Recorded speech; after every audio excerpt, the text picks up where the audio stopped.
dia, pessoas! Eu sou a Larissa, sejam bem-vindos ao Otaku Something.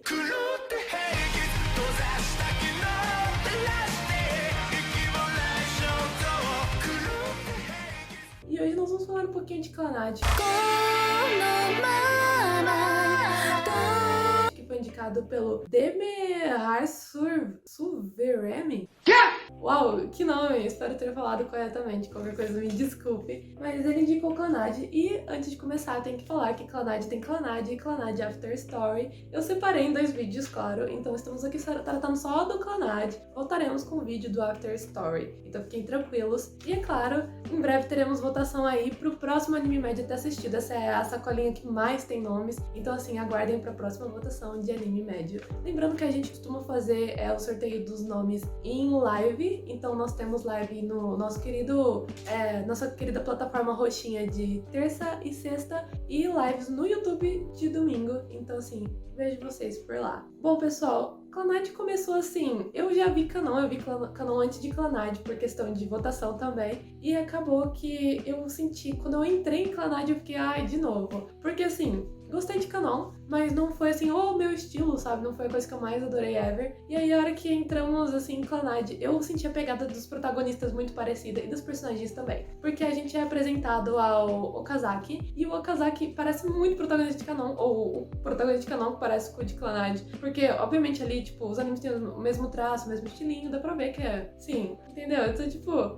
era esperado, mas eu não achei que ia ser tanta vibe. Eu não achei isso ruim, mas eu pensei, vai ser mais do mesmo. E eu acabei me surpreendendo, eu mudei de opinião depois. Só que a gente começou com esse Okazaki, ele conhece a Nagisa, que ela também me lembrou muito as meninas do Canon. Ou as meninas do Canon, que eu não lembro as meninas do Clannad, não vi qual foi lançado primeiro. Mas lembrou muito porque elas têm esse estilinho atrapalhado, inocente. Algumas têm alguns cacuetes de falar algumas frases, algumas coisinhas, fazer alguns barulhinhos específicos. Então as meninas me lembravam muito, principalmente quando elas entraram na parte da Fuko, que logo no começo do anime a gente vê que o Okazaki conhece a Nagisa desculpa. E aí ele começa a ajudar ela com o clube de teatro que ela quer abrir. Ela não sabe atuar, ela não sabe bulhufa sobre isso, só que ela era uma menina com um corpo frágil e ela tava sempre doente e ela quer participar de uma peça, ela quer fazer a peça. Então ela quer reviver o grupo de teatro e aí o Okazaki começa a ajudar e nessa brincadeira eles esbarram com a Fuko, que é uma menina que ela parece que ela vive na escola e fica fazendo entalhes de madeira em forma de estrela. Eles decidem perguntar e interagir com ela e ela fala que tá fazendo aqueles entalhes pra dar pras pessoas,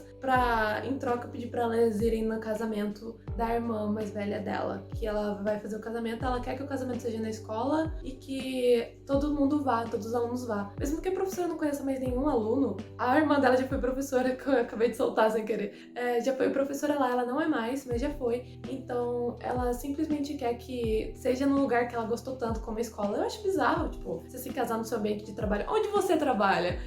Agora, imagine um casamento acontecendo nesse lugar. Estranho, muito estranho. Tipo, imagina que você trabalha, sei lá, no mercado. E aí, tipo, o casamento acontecendo no mercado. Ok, mas é isso. E aí ela queria que os alunos fossem, o que eu também achei bizarro, porque a professora não conhece mais nenhum aluno que tem lá. Mas ok, tudo bem, um desejo da Fuko aí, e que faria a irmã dela feliz de fato, então por que não? Eu também achei estranho ela dar entalhe de madeira, porque se alguém me desse um entalhe de madeira, eu não sei nem se eu ia manter isso, imagina, tipo, de estrela aleatória, alguém que eu não conheço, sabe? Aí, não sei nem se eu ia manter, e aí, não, ela ainda pedia em troca pra ir no casamento da irmã.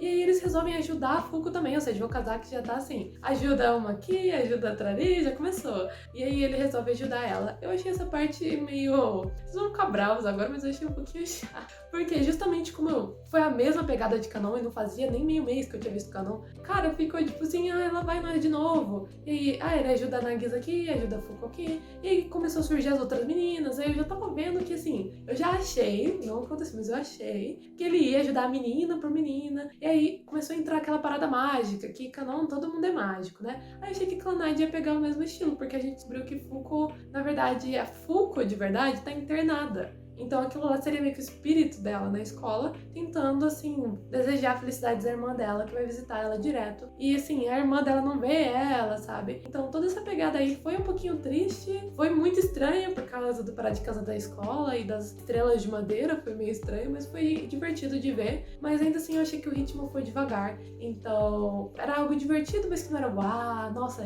nossa, foi muito legal, sabe? Foi algo só um pouco divertido. Então eu já tava assim, meio, sabe? Acabou a parte da Fuco, falei, é um pouquinho triste, um pouquinho sentido e tal, mas ok, qual que vai ser a próxima garota? Já pensei assim. E surgiu a próxima garota. A gente teve a Kotomi, que acabou que o Okazaki conhecia ela e não lembrava da Kotomi. E aí a gente descobre que tem toda uma parada aí, que os pais da Kotomi morreram. E aí a Kotomi ficou, assim, muito sentida. Era uma criança, né, quando tudo isso aconteceu. E aí ela queimou um documento e ela achou que esse documento era a tese dos pais dela, porque a Kotomi é uma criança super inteligente. E agora ela já é da idade do pessoal da escola, mas antes ela era uma criança e ela hoje é super inteligente, ela é considerada um gênio. E ela queimou um documento dos pais dela que também eram super inteligentes. E ela acha que aquele documento era um documento com a tese, assim, deles, que ia mudar o mundo. E ela botou fogo nele de birra. E agora que ela é mais velha, ela sente muito por isso. Ela carrega esse peso, porque, tipo, nossa, é o último esforço dos meus pais. E aí a gente vê que tem um cara estranho que segue ele. A gente não sabe a relação que ele tem com ela. Então tem muita coisa ali tensa pro nosso coitado do Okazaki resolver. E nesse meio tempo ele tá ajudando a Nagisa, tá? Tipo, isso tá acontecendo, clube de teatro e tal, tá rolando. Enquanto isso ele tenta, agora que acabou o problema da Fuku, eles resolveram lá, tivemos o problema da Kotomi. Eu achei um pouco mais interessante que o da Fuku, tipo, deu pra engajar um pouco mais, mas ainda assim, tipo, sabe quando você tá guardando que tudo tenha um poder sobrenatural, que o protagonista ajude e no final acabe bem? Era isso que eu tava aguardando. E não teve poder sobrenatural, aliás, eu não tinha pensado nisso, não teve poder sobrenatural. Mas acabou tudo bem nessa parte também, e aí eu tava assim, tipo, ok, agora, nossa, não tem tantos episódios assim sobrando. Será que vai dar pra tratar todas essas meninas? Porque não tava faltando só a Nagisa. Tava faltando a Nagisa e mais umas 3 ou 4. Então, tipo, tinha muita menina pra trabalhar ainda, e aí eu fiquei preocupada. Só que aí, eles começaram a pegar umas coisas meio tensas. Por exemplo, em vários momentos a gente tinha mostrado que o Okazaki não tem a relação com o pai dele. Tipo, a mãe dele não tá ali, e aí ele tem o pai dele, e numa briga o pai dele machucou o ombro dele, e o Okazaki jogava, e agora ele não pode mais, porque ele machucou o ombro numa briga com o pai dele, então o pai dele.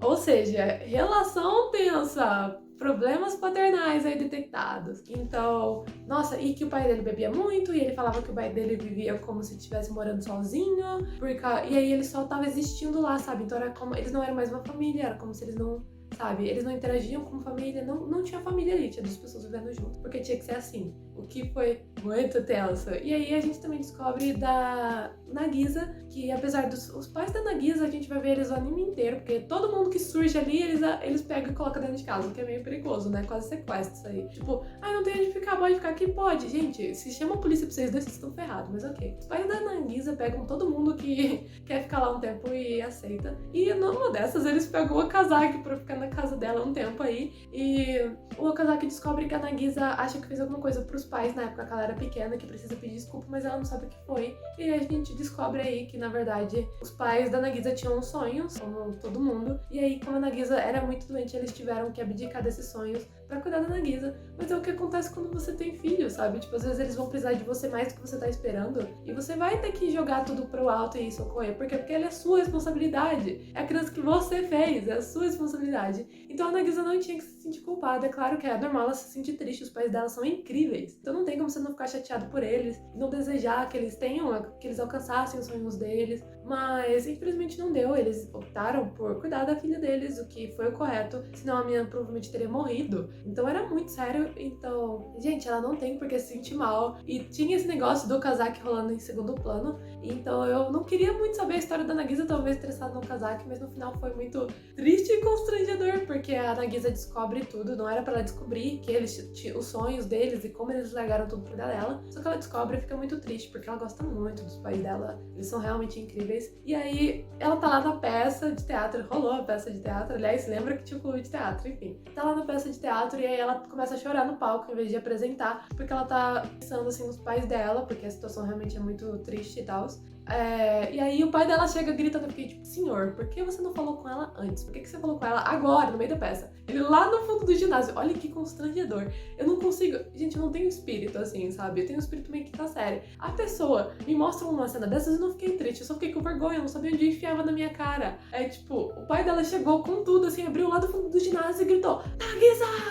E aí ele começou a falar com ela, tipo, gritar pra ela que nós desistimos dos nossos sonhos, porque agora nosso sonho é é você. Então você não pode falhar assim. Tipo, eu pensei assim, nossa, sem pressão, hein? Mas o que ele quis dizer pra ela fazer o que ela sonhava, que meio que o sonho deles era que ela fosse feliz, o que foi muito bonito. Claro que assim, não é porque você tem filho que você abdica 100% da sua vida pro seu filho, não é isso. Tem que ser um ser à parte, você tem que ter sua vida, seus sonhos, seus desejos. Mas a criança é sua responsabilidade, então eu achei tudo aquilo um pouco... Vocês tiveram a criança precisou de vocês, ela ia morrer sem vocês, então é claro que vocês abdicaram de tudo por causa dela, porque ela é responsabilidade de vocês. Então a Nagisa não precisava se sentir tão culpada quanto a isso, ela se sentiu porque ela realmente é uma pessoa muito doce. E os pais dela são realmente excêntricos, então ele berrou, ele sabia que a mulher dele tava lá no público vendo a filha dele, então ele, Kanae, berra alguma coisa aí também. Aí ela levantou e começou a berrar também, eu fiquei assim, ah não, mano, eu não sabia onde enfiava a minha cara. Eu quis assim, nossa, eu fiquei roxa vendo aquilo, que foi ótimo, né? Porque assim, a ideia da obra é provocar emoção em vocês. Não sei se era pra ser triste, mas não foi, eu só ri. Eu ri muito. Então eu fiquei muito constrangida vendo aquilo, pensando assim, uau, tô quase com inveja do Okazaki, porque esses dois aí tão tristes, sabe? Tipo, eles berrando, gritando. Enquanto a Nagisa tinha acabado de começar a chorar no palco, que tava ali olhando e chorando pra frente. Foi muito constrangedor, mas foi muito, eu achei muito engraçado. Foi um pouquinho bonitinho e muito constrangedor, foi isso. Então eu acabei me divertindo bastante, aí a minha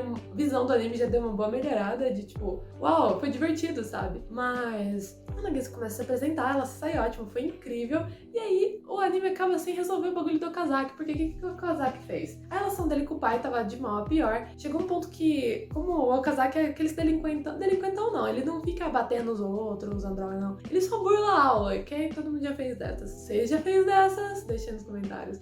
Mas muitos de nós já fizemos dessa de burlar a aula, eu já fiz burlar a aula. Então, ok, normal, só que ele faz isso com uma certa frequência e ele realmente não tá interessado no futuro. Então, o professor vai na casa dele e ele encontra o pai dele, o Okazaki foge do professor 2 vezes. Se não fosse Nagisa, o professor jamais teria conseguido chegar na casa do Okazaki, porque ele saiu correndo do professor 2 vezes. Não julgo, Nagisa trouxe ele de volta, boa Nagisa. E aí ele acaba falando com o pai dele e o pai dele se mostra 100% desinteressado. É tipo assim, então, é que a gente quer saber sua opinião sobre o que o seu filho quer fazer no futuro, porque ele disse que não quer nada e tal, não tá preocupado, que quer saber. E ele basicamente fala, o meu filho é meu filho, que no caso ele chama pelo nome, não pelo sobrenome, o Okazaki é o sobrenome dele, mas ok. Meu filho é meu filho, então ele é ele mesmo e ele toma suas próprias decisões. Gente, seu filho é um moleque, ele não toma as decisões dele, né? Claro, eles estão no ensino médio já, mas, mano, participa ali, sabe? Tipo, o Okazaki queria que o pai dele tivesse alguma esperança, alguma participação, alguma coisa na vida dele, e ele se mostrou o mais desinteressado possível. Eu quis voar no pai dele. Primeiro você ferra o ombro do seu filho, fazendo ele desistir de algo que ele gostava, porque ele não consegue, e aí depois você vai e solta uma dessa, sendo que ele é totalmente ausente e fica bebendo e dormindo o tempo todo. Que ódio, mano! Que ódio! Eu quis voar no cara. Aí eu já fiquei assim, nossa, chama os pais da Nagisa que a gente vai bater todo mundo nesse cara.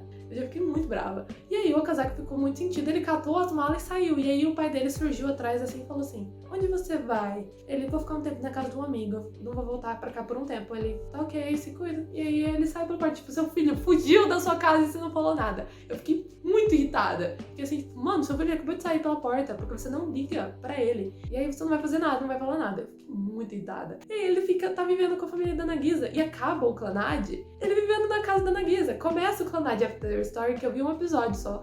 Ele continua na casa da Nagisa, então ele tá morando com a família da Nagisa faz um tempo. Não tem problema que os pais da Nagisa são 100% sem noção. E a Nagisa também é 100% sem noção, então não tem problema. E aí o pai dele, assim, dane-se. E acaba, no finalzinho tem um negócio que me deixa full pistola, que eu entrei no After Story e já assim, cadê? Vão encerrar isso aí com ele e o pai dele, né? Porque não dá. Porque ele entra assim nessa parte da história. Fiquei muito irritada que a Nagisa chama o pai dele em alguns momentos aí, porque ela quer aproximar os dois, que eu acho que ela deveria desistir, mas ok, é legal que ela tenta fazer isso, algo pra alguém que ela gosta. E ela chama ele pra ver a peça, e aí o pai dele fala, muito legal a peça e tal, e o cara pula, né, com o pai, eu não queria nem saber. O que acontece? No final o pai dele vira as costas pra ir embora, e o filho vira e fala, não beba muito, tá bom? E aí o pai fica feliz e vai embora, tipo, era pra você falar algo legal pro seu filho, não seu filho falar algo legal pra você, entendeu? Tipo, parece que os papéis estão invertidos, que o Okazaki tem que lidar com o pai dele, tem que cuidar do pai dele, tipo, ele que tem que demonstrar interesse no pai dele, não, ao contrário. Mano, eu fiquei tão brava, tipo, e aí foi como se fosse, um sinal de que eles se importam um com o outro. Não, o pai dele não se importa nem um pouco, ele apareceu nos lugares, ok. Só que ele faz isso com um ar de dane-se, que eu fiquei tão brava. Ele faz isso com um ar muito de dane-se, e aí acaba o anime sem terminar esse negócio dos dois. Então se não tivesse lançado After Story, ou se acabar o After Story sem resolver isso, eu não vou dormir à noite, porque essa relação dos dois tem que ter um final. Eu não vejo um final feliz pra isso, vocês sabem que eu não fico, né, tipo, é a família, tem que perdoar. Não gosto muito disso.